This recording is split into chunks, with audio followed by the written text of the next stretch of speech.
വീണ്ടും ഒരു വസന്തം കൂടി. ഭാഗം 3. രചനാ സംഭാഷണം രുദ്രരുദ്രപ്രിയ. സാരംഗ് ഇറങ്ങി പുറത്തേക്ക് പോകുമ്പോൾ അവൻ പറഞ്ഞ വാക്കുകളിൽ കുരുങ്ങിയിരിക്കുകയായിരുന്നു സത്യ. ബിസിനസ് തലയ്ക്ക് പിടിച്ച് ഇടതടവില്ലാതെ തിരക്കുകളിൽപ്പെട്ട് കറങ്ങി തിരിഞ്ഞ് നടന്നതിന് ശേഷം തിരികെ വീട്ടിലെത്തുമ്പോൾ ആകെ ഒരു റിലാക്സേഷൻ മുത്തശ്ശനായിരുന്നു. എന്നും തൻ്റെ ബെസ്റ്റ് ഫ്രണ്ട് മുത്തശ്ശനാണ്. തനിക്ക് കാർ റേസിനോടുള്ള അടങ്ങാത്ത ആവേശം മറ്റാരേക്കാൾ നന്നായി മുത്തശ്ശൻ അറിയാം. അതുകൊണ്ട് തന്നെ വീട്ടിൽ അച്ഛനും അമ്മയും ഒക്കെ എതിർപ്പ് പറഞ്ഞാൽ പോലും തൻ്റെ ഏറ്റവും വലിയ സപ്പോർട്ട് മുത്തശ്ശനായിരുന്നു. ഒരിക്കൽ മൾട്ടിനാഷണൽ ബിസിനസ് കമ്പനികളുടെ ഒരു മീറ്റിനായി കാനഡയിൽ പോകേണ്ടി വന്നു. 1 മാസത്തെ ട്രിപ്പായിരുന്നു. ഓഫീസിൽ നിന്ന് സാരംഗിനെയും കൂടെ കൂട്ടി. ഡീലിങ്സ് ഒക്കെ കഴിഞ്ഞ് 1 മാസത്തിന് ശേഷം തിരിച്ചെത്തി. കമ്പനിയിൽ നിന്നും ലോങ് ലീവ് എടുത്തുകൊണ്ടാണ് കാർ റേസിനായി പുറപ്പെട്ടത്. ആ ദിവസങ്ങളെക്കുറിച്ച് ഓർത്തപ്പോൾ തന്നെ തലയ്ക്കുള്ളിൽ വല്ലാത്ത പെരുപ്പ് അനുഭവപ്പെടുന്നത് പോലെ തോന്നി സത്യയ്ക്ക്. അവൻ കൈകൾ കൊണ്ട് മുടി പിന്നിലേക്ക് വലിച്ചു. ഒടുവിൽ കണ്ണടയുമ്പോൾ മുന്നിലൂടെ ഒഴുകുന്ന ചോരത്തുള്ളികൾ മാത്രമായിരുന്നു ഓർമ്മയിൽ. പിന്നെ എപ്പോഴാണ് തനിക്ക് ബോധം വന്നത്? അതിനുശേഷം എന്തൊക്കെയാണ് തൻ്റെ ജീവിതത്തിൽ സംഭവിച്ചത്? ഒന്നും അറിയില്ലായിരുന്നു. കഴിഞ്ഞുപോയ തൻ്റെ ജീവിതത്തിലെ ആ ദിനങ്ങളിലാണ് ശ്രീനന്ദയുടെ കടന്നുവരവ്. ഫോൺ ബെൽ നിർത്താതെ അടിക്കുന്നത് കേട്ടാണ് സത്യ ചിന്തകളിൽ നിന്നും മുക്തനായത്. ഡിസ്പ്ലേയിൽ നോക്കുമ്പോൾ അച്ഛനാണ് വിളിക്കുന്നത്. ഹലോ അച്ഛാ. ആ സത്യ, മുത്തച്ഛനെ ഇന്ന് ഡിസ്ചാർജ് ചെയ്യാമെന്ന് മാർത്താണ്ഡൻ ഡോക്ടർ പറഞ്ഞു. ഡോക്ടർക്ക് നമ്മളോടൊക്കെ ഒന്ന് സംസാരിക്കണമെന്ന്. അതുകൊണ്ട് നീ സാരംഗിനെയും കൂട്ടി എത്രയും പെട്ടെന്ന് ഹോസ്പിറ്റലിലെത്തണം. സാരംഗിനെയും കൂട്ടി ഹോസ്പിറ്റലിലേക്ക് തിരിക്കുമ്പോൾ മാർത്താണ്ഡൻ ഡോക്ടർക്ക് ഇനിയും എന്താവും പറയാനുള്ളത് എന്ന ചിന്തയായിരുന്നു സത്യയ്ക്ക്. സി മാധവൻ, ഡിസ്ചാർജ് ചെയ്യുന്നതിന് എനിക്ക് ഒട്ടും താല്പര്യം ഉണ്ടായിട്ടല്ല. കരുണാകരൻ്റെ ഇപ്പോഴത്തെ അവസ്ഥയിൽ ഇവിടെ കിടക്കുന്നത് തന്നെയാണ് ബെറ്റർ. പക്ഷേ നിങ്ങളുടെ വാക്ക് കണക്കിലെടുത്തത് കൊണ്ടാണ് ഞാനിപ്പോൾ ഡിസ്ചാർജ് ചെയ്യുന്നത്. 24 hours അദ്ദേഹത്തിനൊപ്പം ഒരു നഴ്സ് ഉണ്ടായിരിക്കണം. ഒരു ചെറിയ മാറ്റം പോലും അപ്പോൾ എന്നെ വിളിച്ചറിയിക്കുകയും വേണം. അങ്ങനെയൊക്കെ കഴിയുമെങ്കിൽ മാത്രം ഡിസ്ചാർജ് ചെയ്യാം. ഞങ്ങൾ പറഞ്ഞല്ലോ ഡോക്ടർ, അച്ഛൻ്റെ എല്ലാ കാര്യങ്ങളും വളരെ നന്നായി തന്നെ ഞങ്ങൾ നോക്കിക്കൊള്ളാം. അതിന് ഞങ്ങൾക്ക് കഴിയുമെന്ന് ഉറപ്പുള്ളത് കൊണ്ടല്ലേ ഡിസ്ചാർജ് ചെയ്യാൻ ആവശ്യപ്പെടുന്നത്. നിങ്ങൾക്ക് അത്രയും നിർബന്ധമാണെങ്കിൽ ഞാൻ ഡിസ്ചാർജ് ചെയ്യാം. വൈകുന്നേരം ഈശ്വരമംഗലത്ത് ആംബുലൻസ് വന്നു നിന്നു. അറ്റൻഡന്റുമാരും ഒരു നഴ്സും ബാലനും അറ്റൻഡന്റുമാരും കൂടി ചേർന്ന് കരുണാകരൻ്റെ മേനോനെ സ്ട്രെച്ചറോട് കൂടിയെടുത്ത് പുറത്തേക്ക് എടുത്തു. അയാൾക്ക് വേണ്ടി തയ്യാറാക്കിയിരുന്ന മുറിയിലേക്ക് കൊണ്ടുപോയി കിടത്തി. മുത്തശ്ശൻ്റെ അവസ്ഥയിൽ എല്ലാവർക്കും ഒരേപോലെ വിഷമമുണ്ടായിരുന്നു. നീ ഇന്നും ഹോസ്പിറ്റലിൽ പോകുന്നില്ലേ നന്ദു? അമ്മയുടെ ചോദ്യം കേട്ട് നന്ദു മുഖമുയർത്തി നോക്കി. പോകണം അമ്മേ. 2 തവണ ലീലാമ്മ സിസ്റ്റർ വിളിച്ചിരുന്നു. മുത്തശ്ശനെ ഡിസ്ചാർജ് ചെയ്തു. മുത്തശ്ശൻ്റെ ഒരു വശം തളർന്നു പോയമ്മേ. എന്ത് ചെയ്യാം, നമ്മളായിട്ടൊന്നും ചെയ്തില്ലല്ലോ അന്നും ഇപ്പോഴും. അങ്ങേരൊരു നല്ല മനുഷ്യനാണ്. അവിടെയുള്ള എല്ലാവരും അങ്ങനെയാണ്. എന്നിട്ടും സത്യം കുഞ്ഞു മാത്രം. അമ്മ വേണ്ട, ഒന്നും പറയണ്ട. നന്ദു കട്ടിലിൽ നിന്നും വേഗത്തിൽ ഇറങ്ങി അടുക്കളയിലേക്ക് പോയി. കണ്ടില്ലേടി, ഇപ്പോഴും അവിടെയുള്ളവരെക്കുറിച്ച് പറയുമ്പോൾ അവൾക്കിഷ്ടപ്പെടില്ല. നീ ഇനി അതും പറഞ്ഞ് അവളുടെ മനസ്സ് വിഷമിപ്പിക്കേണ്ട. അവൾ ഹോസ്പിറ്റലിൽ പോട്ടെ. നിങ്ങൾക്കറിയില്ലേ എൻ്റെ മനസ്സിൻ്റെ വേദന. പുറമേ നമ്മളുടെ മുന്നിൽ വിഷമമൊന്നും കാണിക്കുന്നില്ലെങ്കിലും അവളുടെ ഉള്ളു നീറുന്നത് എനിക്ക് കാണാം. അത്രയും അവൾക്ക് അവനെ ഇഷ്ടമായിരുന്നു. എങ്ങനെ കഴിഞ്ഞു പോയതാ നമ്മുടെ കുഞ്ഞ്. അതിനിടയിൽ എന്തെല്ലാം സംഭവങ്ങൾ കടന്നു വന്നു. നന്ദു റെഡിയായി ഇറങ്ങി വരുമ്പോൾ രമേശൻ ജോലി സ്ഥലത്ത് നിന്നും വന്നതേ ഉള്ളൂ. കുറുപ്പ് കൺസ്ട്രക്ഷൻ്റെ കമ്പനിയിലാണ് രമേശൻ ജോലി ചെയ്യുന്നത്. അവിടുത്തെ സൂപ്പർവൈസർ. കഷ്ടപ്പാടിനും ബുദ്ധിമുട്ടിനും ഇടയിൽ ശിവൻ അവനെ ഡിഗ്രി വരെ പഠിപ്പിച്ചു. കിഴക്കേടത്ത് കുറുപ്പന്മാർ തറവാടികളാണ്. ഈശ്വരമംഗലത്തുള്ളവരുമായി കിടപിടിച്ച് നിൽക്കുന്ന അവരെ കൊണ്ട് മാത്രമേ കഴിയൂ. നീ റെഡിയായോ? എന്നാ വാ, ഞാൻ ബസ് സ്റ്റോപ്പിൽ വിട്ടുതരാം. നിറമങ്ങിയ ചിരി രമേശന് തിരികെ നൽകി അവൾ ബൈക്കിന് പിന്നിലേക്ക് കയറി. മുറ്റം പിന്നിട്ടപ്പോൾ രമേശൻ അവളുടെ മുഖം മിററിലൂടെ നോക്കി കണ്ടു. മുഖത്തെ പ്രസരിപ്പും ചുറുചുറുക്കും മാറി കണ്ണിന് താഴെ കറുപ്പ് വ്യാപിച്ചിരിക്കുന്നു. നിനക്കവനെ കാണാതെ എങ്ങനെയാ നന്ദു? അവൻ്റെ തോളിൽ ചേർത്തിരുന്ന അവളുടെ കൈകൾ മുറുകി. എനിക്ക് പറ്റുന്നില്ല ഏട്ടാ. എന്നിട്ട് ഞാൻ അവളുടെ വാക്കുകൾ മുറിഞ്ഞു. അപ്പോഴേക്കും ബസ് സ്റ്റോപ്പിൽ എത്തിയിരുന്നു. ഞാൻ പോട്ടെ ഏട്ടാ. ബസ്സിൽ കയറി സൈഡ് സീറ്റ് ഇരുന്നു. ടിക്കറ്റ് എടുത്ത് പുറത്തേ വീശിയടിക്കുന്ന കാറ്റിൽ അവൾ ഓർമ്മകളിലേക്ക് ചേക്കേറി. നഴ്സിംഗ് പഠനം പൂർത്തിയാക്കി ആദ്യമായി പ്രാക്ടീസിന് കയറിയത് ജൂബിലി മെമ്മോറിയൽ ഹോസ്പിറ്റലിലായിരുന്നു. 6 മാസം വരെ വളരെ പ്രയാസമായിരുന്നു. പിന്നെ അതൊക്കെ മാറി. സാഹചര്യവുമായി അവളിപ്പോൾ പൊരുത്തപ്പെട്ടു. ആദ്യം പീഡിയാട്രി വിഭാഗത്തിലായിരുന്നു നഴ്സിംഗ് അസിസ്റ്റൻ്റായി നിൽക്കേണ്ടിയിരുന്നത്. ലീലാമ്മ മാഡത്തിന് അവളോട് വല്ലാത്ത സ്നേഹവും. എന്നാലും അതിൻ്റെ അതിശയം മാറുന്നില്ല വനജ സിസ്റ്റർ. അറ്റൻഡർ മണി വരെ വനജ സിസ്റ്ററിനോട് പറഞ്ഞു. എന്താണ് മണിയുടെ സംശയം? ഈ കൊച്ചു വന്നിട്ട് 6 മാസമല്ലേ ആയുള്ളൂ. അതിനുള്ളിൽ എങ്ങനെയാണ് ലീലാമ്മ സിസ്റ്ററിൻ്റെ പെറ്റായത്? അതിപ്പോഴും മനസ്സിലായില്ലേ മണി? കൊച്ചു സിസ്റ്ററിന് ചക്കയും മാങ്ങയും ചേനയും ചേമ്പും കുമ്പളപ്പവും ഒക്കെ കൊണ്ടു കൊടുക്കും. അങ്ങനെയാണ് ഇവൾ ലീലാമ്മ മഠത്തിൻ്റെ കയ്യിലായത്. ചിരിയോടെയുള്ള വനജയുടെ പറച്ചിൽ കേട്ട് മണിയും ചിരിച്ചു. എന്നാൽ ചുണ്ട് വക്രച്ച് നന്ദു അവരെ നോക്കി. ഞാൻ കളിയാക്കിയതല്ലേ പെണ്ണെ, വനജ അവളെ സമാധാനിപ്പിച്ചു. ലീലാമ്മ സിസ്റ്ററിന് പെൺകുട്ടികളോട് വലിയ ഇഷ്ടമാണ്, അതല്ലേ? സിസ്റ്ററിന് 2 ആൺമക്കൾ, അവരാണേൽ അങ്ങ് വിദേശത്ത്. പിന്നെ ഇങ്ങനെ നിന്നാൽ മതിയോ? ഡ്യൂട്ടിക്ക് കയറണ്ടേ? സമയം പോകുന്നു. 3 പേരും പിരിഞ്ഞുപോയി. വൈകുന്നേരം 3 മണിയോടുകൂടി മാർത്താണ്ഡൻ ഡോക്ടർക്ക് ഒരു കേസ് വന്നു. ശ്രീനന്ദ തന്നെ ലീലാമ്മ സിസ്റ്റർ വിളിക്കുന്നു. ഷൈനി സിസ്റ്റർ പറഞ്ഞപ്പോൾ അവൾ പീഡിയാട്രി ഡോക്ടറോട് പറഞ്ഞിട്ട് നേരെ മാർത്താണ്ഡൻ ഡോക്ടറുടെ അടുത്തേക്ക് പോയി. അദ്ദേഹത്തെ അസിസ്റ്റ് ചെയ്യാൻ തന്നെയാണ് വിളിച്ചത്. ICUവിന് മുന്നിൽ കരഞ്ഞു നിൽക്കുന്ന കുറച്ചധികം ആൾക്കാർ. എല്ലാവരെയും നോക്കി അവൾ ICUവിലേക്ക് കയറി. അവിടെ ജീവൻ രക്ഷാ ഉപകരണങ്ങൾക്കിടയിൽ ഏകദേശം 70 വയസ്സ് പ്രായം തോന്നിക്കുന്ന ഒരു മുത്തശ്ശൻ. മാർത്താണ്ഡൻ ഡോക്ടറും അസിസ്റ്റൻറ്റുകളും ചേർന്ന് പൾസ് ചെക്ക് ചെയ്യുകയും റിപ്പോർട്ട് പരിശോധിക്കുകയൊക്കെ ചെയ്യുന്നു. ഒടുവിൽ എമർജൻസി ആൻജിയോപ്ലാസ്റ്റി ചെയ്യുന്നതിലേക്ക് ICUവിലേക്കും ഷിഫ്റ്റ് ചെയ്തു. സർജറി കഴിഞ്ഞ് ഡോക്ടർ മുത്തശ്ശൻ്റെ റിലേറ്റീവ്സിനെ വിളിച്ച് കാര്യങ്ങൾ പറയുന്നതിൽ നിന്ന് തന്നെ മനസ്സിലായി ഡോക്ടറിനെ ഏറ്റവും അടുത്തുള്ള ബന്ധമാണെന്ന്. പ്രതീക്ഷിക്കാതെയാണ് ഡോക്ടർ തന്നെ വിളിച്ച് അവർക്ക് ഇൻട്രൊഡ്യൂസ് ചെയ്തത്. മാധവ, ഇത് ശ്രീനന്ദ. ഈ സിസ്റ്ററാണിപ്പോൾ നിങ്ങളുടെ അച്ഛനോടൊപ്പം നിൽക്കുന്നത്. എന്ത് കാര്യമുണ്ടെങ്കിലും ഇവളോട് തിരക്കിയാൽ മതി. കുറച്ച് ദിവസം കൊണ്ട് തന്നെ ഞങ്ങളും കാണുന്നുണ്ട് ഈ കുട്ടിയെ. ഒരു സമയം പോലും വിശ്രമമില്ലാതെ അച്ഛൻ്റെ അടുത്ത് കാണാം, മാധവ മറുപടി പറഞ്ഞു. അന്നു മുതൽ ആ കുടുംബത്തിലെ എല്ലാവരും അവളെയും ആ കുടുംബത്തിലെ ഒരാളായി കാണാൻ തുടങ്ങി. 5 ദിവസം ICUവിൽ കിടന്നതിന് ശേഷം കരുണാകര മേനോനെ ക്യാത്ത് വാർഡിലേക്ക് മാറ്റി. ഹോസ്പിറ്റലിൽ ശ്രീനന്ദ ഉള്ളതുകൊണ്ട് തന്നെ ബാക്കിയുള്ളവരെല്ലാം വീട്ടിൽ പോയി. ഇടയ്ക്ക് വെച്ച് കരുണാകര മേനോനും ശ്രീനന്ദയും നല്ല കമ്പനിയായി. അതുകൊണ്ട് തന്നെയാണ് മറ്റുള്ളവരാരും ഹോസ്പിറ്റലിൽ വേണ്ട, അവർ തന്നെ നിന്നാൽ മതിയെന്ന് കരുണാകര മേനോൻ പറഞ്ഞത്. ഭക്ഷണത്തിന് ശേഷം കഴിക്കുവാനുള്ള ഒരു ടാബ്ലറ്റും എടുത്തുകൊണ്ട് ശ്രീനന്ദ കരുണാകര മേനോൻ്റെ അടുത്തേക്ക് ചെന്നു. സർ, ഈ ടാബ്ലറ്റ് കൂടി കഴിക്കാനുള്ള ടാബ്ലറ്റും ഒരു ഗ്ലാസ് വെള്ളവും അവൾ അയാൾക്ക് നേരെ നീട്ടി. ഞാൻ എത്രയോ തവണ മോളോട് പറഞ്ഞതാണ്, എന്നെ സാറെന്ന് വിളിക്കരുത്, മുത്തശ്ശ എന്ന് വിളിച്ചാൽ മതിയെന്ന്. ഒരു പുഞ്ചിരിയോടുകൂടി അവൾ തലകുലുക്കി. ശരി, ഇനി ഞാനായി അത് തെറ്റിക്കുന്നില്ല. മുത്തശ്ശൻ ഈ ടാബ്ലറ്റ് കഴിച്ചേ. പുഞ്ചിരിയോടുകൂടി കരുണാകര മേനോൻ ടാബ്ലറ്റ് വാങ്ങി കഴിച്ചു. ഡിസ്ചാർജായി പോകുന്നതിൻ്റെ തലേനാൾ എല്ലാവരും കൂടി റൂമിൽ ഒത്തുകൂടി. അച്ഛൻ അങ്ങനെ ഇത്രയും നാളത്തെ ആശുപത്രിവാസം അവസാനിപ്പിച്ച് ഈശ്വരമംഗലത്തിലെത്തുകയാണ്. മാർത്താണ്ഡൻ ഡോക്ടറും അവർക്കൊപ്പം ഉണ്ടായിരുന്നു. വീട്ടിൽ പോകുന്നതൊക്കെ കൊള്ളാം, പക്ഷേ 3 മാസം നന്നായി റെസ്റ്റ് എടുക്കണം. അടുത്ത മാസം ചെക്കപ്പിനും വരണം. പിന്നെ ഡയബറ്റീസ് ഇപ്പോഴും കൺട്രോളായിരിക്കണം. ഡെയിലി വീട്ടിൽ തന്നെ ചെയ്യാവുന്ന വർക്കൗട്ടുകളും ചെയ്യണം. BP ശ്രദ്ധിക്കണം. 20 മിനിറ്റ് നടക്കണം. പിന്നെ പതിയെ പതിയെ നമുക്ക് കൂട്ടാം. ന്യൂട്രീഷൻ സെല്ലിൽ നിന്ന് ഒരു സിസ്റ്റർ കൂടി വന്ന് കാര്യങ്ങൾ പറഞ്ഞു തരും. അതുപോലെയൊക്കെ ചെയ്യണം കേട്ടോ, അല്ലെങ്കിൽ വീണ്ടും ഇവിടേക്ക് വരേണ്ടി വരും. അതല്ല, ഞാൻ ചോദിക്കാൻ വിട്ടു, ഇതുവരെ സത്യപ്രകാശ് ഹോസ്പിറ്റലിൽ വന്ന് കണ്ടില്ല. ആളിവിടെയൊന്നും ഇല്ലേ?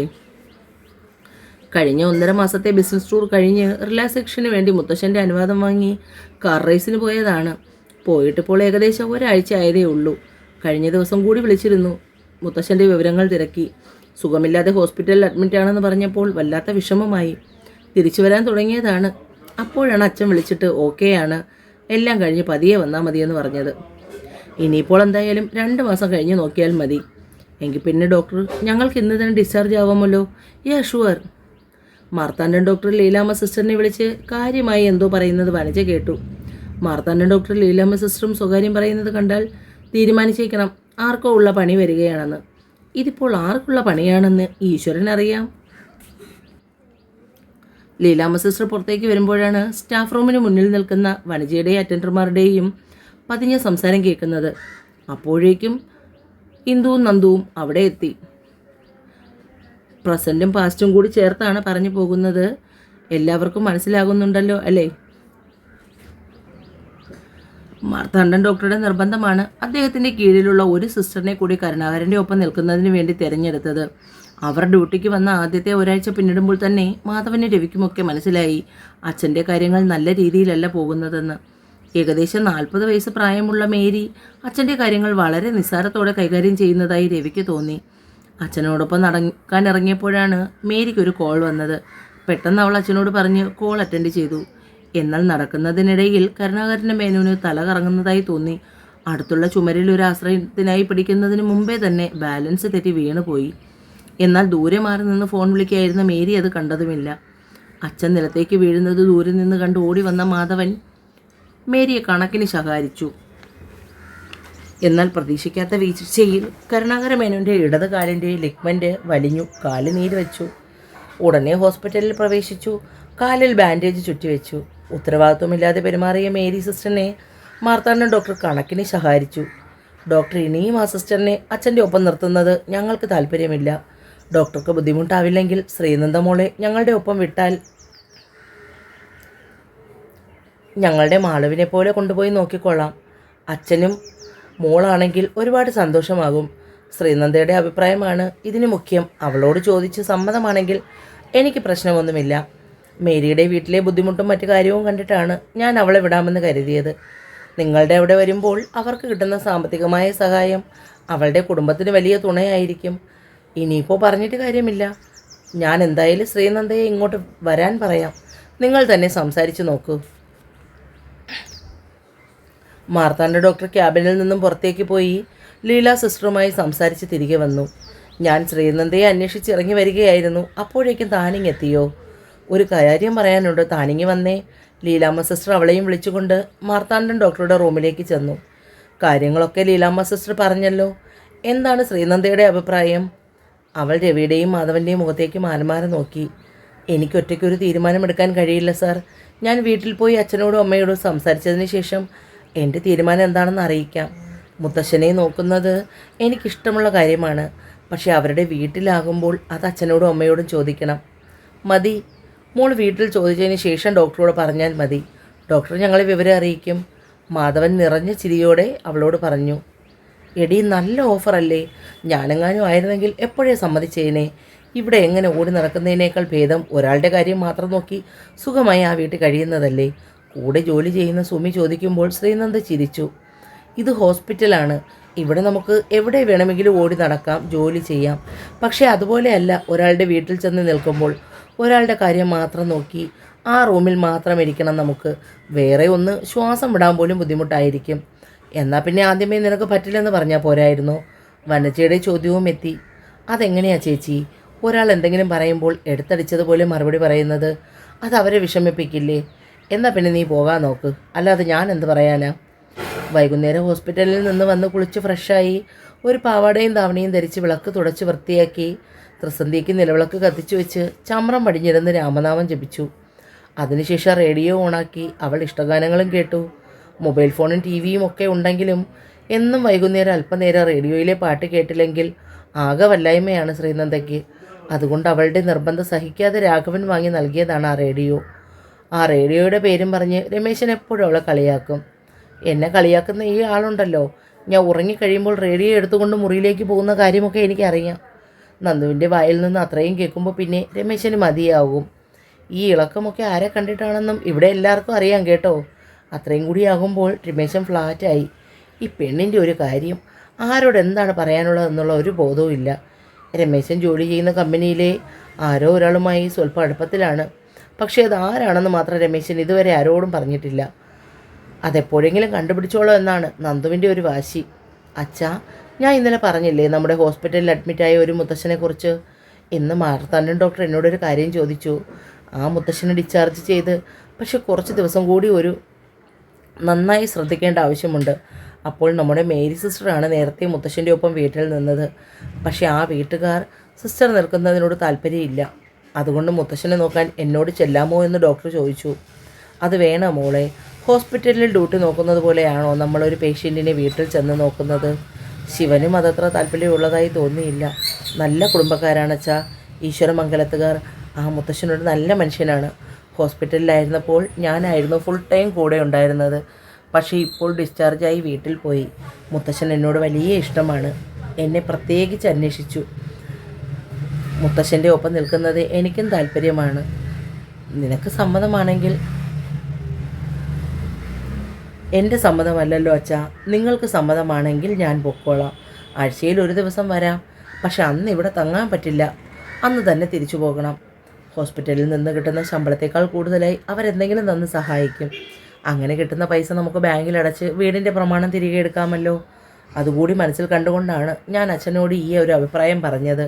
മറ്റെവിടെയെങ്കിലും ആണെങ്കിൽ അങ്ങനെ പോകാൻ ഞാൻ വാശി പിടിക്കില്ലായിരുന്നു. പക്ഷേ ഇത് മുത്തശ്ശനെ കണ്ടപ്പോൾ എനിക്കെന്തോ ഒരു ആത്മബന്ധമുള്ളതുപോലെ. മോൾക്ക് അത്രയ്ക്ക് നിർബന്ധമാണെങ്കിൽ പൊയ്ക്കോ. പക്ഷേ എല്ലാ കാര്യങ്ങളിലും ഒരു ശ്രദ്ധ വേണം. മറ്റൊരു വീടാണ്, പുതിയ ആൾക്കാരാണ്. അപ്പോൾ നമ്മുടെ പ്രവൃത്തിയും കാര്യങ്ങളുമൊക്കെ അതിന് ചേർന്ന രീതിയിലായിരിക്കണം. സന്തോഷത്തോടുകൂടി നന്ദു എഴുന്നേറ്റ് അകത്തേക്ക് പോയി. അവിടേക്ക് നീ അവളെ വിടാണ്ടായിരുന്നു രാഘവ. എനിക്കതെന്തോ അത്ര നല്ലതായി തോന്നിയില്ല. ശിവൻ പറയുന്നത് കേട്ടപ്പോൾ രാഘവൻ സുഭദ്രയുടെ മുഖത്തേക്ക് നോക്കി. ശിവേട്ടൻ പറഞ്ഞത് തന്നെയാണ് എൻ്റെ അഭിപ്രായം. അവളെ അവിടേക്ക് വിടണ്ടായിരുന്നു. സുഭദ്രയും പറഞ്ഞു, സാരമില്ല, അവൾ മിടുക്കിയാണ്. എല്ലാ കാര്യങ്ങളും കണ്ടറിഞ്ഞു നിന്നോളും. പൈസ വല്ലതും കൂടുതൽ കിട്ടുകയാണെങ്കിൽ ആധാരം ഇങ്ങനെ തിരിച്ചെടുക്കാമല്ലോ ചേട്ടാ. ഞാനും അത്രയേ കരുതിയുള്ളൂ. അല്ല ശിവ, രമേശനെ ഇങ്ങനെ നിർത്തിയാൽ മതിയോ? അവൻ്റെ മനസ്സിൽ ആരോ ഉണ്ടെന്ന് ഇടയ്ക്കിടയ്ക്ക് നന്ദു പറയുന്നത് നീ കേൾക്കുന്നില്ലേ? അതാരാണെന്ന് അവനോട് ഒന്ന് തിരക്കി നമുക്ക് വേണ്ടതുപോലെ എന്തെങ്കിലും ചെയ്യാം. ഞാൻ എത്രയോ തവണ അവനോട് ചോദിച്ചതാണ്. അവൻ പറഞ്ഞാലല്ലേ നമുക്കറിയാൻ പറ്റൂ. പിറ്റേന്ന് രാവിലെ തന്നെ നന്ദു ഹോസ്പിറ്റലിലേക്ക് പുറപ്പെടുമ്പോൾ ഏകദേശം 1 മാസത്തേക്കുള്ള ഡ്രസ്സും കാര്യങ്ങളും ഒക്കെ കയ്യിൽ കരുതിയിരുന്നു. മാർത്താണ്ഡൻ ഡോക്ടറെ ചെന്ന് കണ്ട് സംസാരിച്ച് കഴിഞ്ഞപ്പോൾ അദ്ദേഹം തന്നെയാണ് അവളെ ഈശ്വരമംഗലത്തേക്ക് കൂട്ടിക്കൊണ്ടു പോയത്. വലിയ ഗേറ്റ് കടന്ന് കാർ ഉള്ളിലേക്ക് കയറുമ്പോൾ തന്നെ കണ്ടു ഗാർഡനിൽ സെറ്റ് ചെയ്തിട്ട് വെച്ചിരിക്കുന്ന തലയെടുപ്പോടു കൂടിയുള്ള ആനയുടെ വലിയ സിമൻ്റ് പ്രതിമ. കണ്ടാൽ ഒറിജിനൽ ആണെന്ന് തോന്നും. അത്രയ്ക്ക് പെർഫെക്ഷനുണ്ട് ആ വർക്ക് കാണാൻ. ഏറെ നേരം നന്ദു ആ ആനയെ തന്നെ നോക്കി നിന്നു. ഇത് ഇവിടുത്തെ ആനഭ്രാന്തൻ എൻ്റെ മോൻ സിമൻറ്റിൽ അവൻ്റെ ഒരു സുഹൃത്തിനെ കൊണ്ടുണ്ടാക്കിച്ചതാണ്. ഇവിടെ വരുന്നവരെല്ലാം ആദ്യം ഇതിൻ്റെ മുന്നിൽ നിന്ന് ഫോട്ടോ എടുത്തതിന് ശേഷമേ വീടിനുള്ളിലേക്ക് കയറി വരൂ. ശരിക്കും ഇതിനെ കണ്ടാൽ ജീവനുള്ള ആനയാണെന്ന് തോന്നും. നന്ദു ചിരിച്ചുകൊണ്ട് അതിനടുത്തേക്ക് ചെന്ന് അതിനെ തൊടുകയും തലോടുകയും ഒക്കെ ചെയ്തു. പ്രൗഢിയും പ്രതാപവും ചോർന്നു പോകാതെ പഴമ നിലനിർത്തി ചെയ്തിരിക്കുന്ന വലിയ വീട്. ഹാളിലേക്ക് കടക്കുമ്പോൾ തന്നെ കണ്ടു ചുമരിൽ ഫ്രെയിം ചെയ്ത് വെച്ചിരിക്കുന്ന വലിയൊരു ഫോട്ടോ. അതിൽ റേസിംഗ് കാറിൽ ഡ്രൈവിംഗ് സീറ്റിൽ ഇരുന്നു കൊണ്ട് തല പുറത്തേക്ക് എത്തിച്ചു നോക്കുന്ന ചെറുപ്പക്കാരൻ്റെ മുഖം കാണാൻ കഴിയുന്നില്ല. ഹെൽമറ്റും ഗ്ലാസും വെച്ച് മറച്ചിരിക്കുന്നു. ആ ഫോട്ടോയ്ക്ക് മുന്നിൽ തറഞ്ഞു നിൽക്കുമ്പോൾ മാധവനാണ് അവളുടെ അടുത്തേക്ക് വന്ന് വിളിച്ചത്. ഇതാണ് എൻ്റെ മോൻ സത്യപ്രകാശ്. അവൻ്റെ ഒന്നാമത്തെ വിനോദം കാർ റേസിങ്, രണ്ടാമത്തെ വിനോദമാണ് മോൾ ഗാർഡനിൽ കണ്ടത്. ആളിപ്പോൾ ഇവിടെ ഇല്ല. ഒരു റേസുമായി ബന്ധപ്പെട്ട് ഫ്രണ്ട്സിൻ്റെ ഒപ്പം പോയിരിക്കുകയാണ്. മുത്തശ്ശൻ്റെ ആക്സിഡൻ്റ് അറിഞ്ഞ് തിരികെ വരാമെന്ന് പറഞ്ഞപ്പോൾ മുത്തശ്ശൻ സമ്മതിച്ചില്ല. മാളുവും സുമയും ലതയും എല്ലാവരും കൂടി ചേർന്നാണ് അവളെ മുത്തശ്ശൻ്റെ റൂമിലേക്ക് കൊണ്ടുപോയത്. അവളെ കണ്ടതും കരുണാകരമേനോൻ്റെ മുഖം വിടർന്നു. ഞാൻ അപ്പോഴേ പറഞ്ഞില്ലേ മാധവ, മോള് വരുമെന്ന്. ഇപ്പോൾ കണ്ടില്ലേ? മാധവനും രവിയും മുഖത്തോട് നോക്കി ചിരിച്ചു. ലതേ, സുമേ, മോൾക്ക് താഴെ സത്യയുടെ റൂമിനടുത്തുള്ള ഗസ്റ്റ് റൂം കൊടുക്ക്. അവന് മുകളിലും മുറിയുണ്ടല്ലോ, അതുകൊണ്ട് താഴത്തെ മുറി അധികം യൂസ് ചെയ്യില്ല. മോൾ പോയി ഫ്രഷായി എന്തെങ്കിലും കഴിക്ക്. പിന്നെ ഇവിടെ മോളുടെ വീട് പോലെ കരുതാം. എന്താവശ്യമുണ്ടെങ്കിലും പറയാം. ഞങ്ങളെ അന്യരായി കാണരുത് കേട്ടോ. എല്ലാം കേട്ട് നന്ദു പുഞ്ചിരിയോടെ നിന്നു. തുടരും.